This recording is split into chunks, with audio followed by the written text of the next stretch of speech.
1941 елның 23 июне Мордовия Республикасының Латышевка дип аталган зур татар авылы. Радио аша бөтен авылга сугыш башлану турында хәбәр ителә.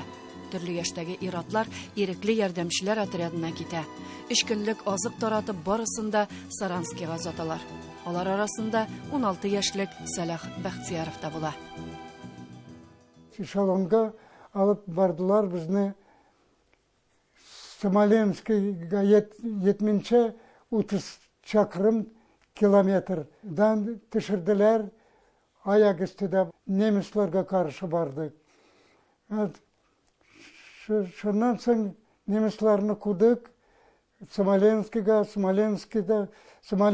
бушаттык. Безне тагын башка эшелонга Дальний Востокка алып бардылар. 6 айлык снайпер курсларында укып, шул снайпер булды.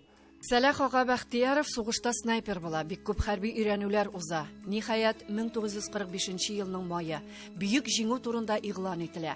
Хәрби часть территориясында шау-шу күтәрелә, пистолет автоматлардан һавага ата башлыйлар. Бөек ватан сугышы тәмам. Тик алар өчен түгел икән. Манчжурия границасына төшерделәр безне. Без японнарга каршы өйрәнеп калабыз.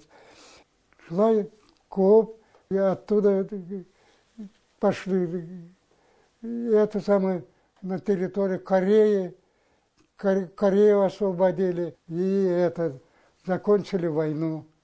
Сугыштан соң ул Үзбәкстанга кайта, биредә аның туганнары яшәгән була. Монда ул үз гаиләсен кора, 47 ел башта инженер, аннары элемтә бүлеге башлыгы булып, Ташкент аэропортында хезмәт куя.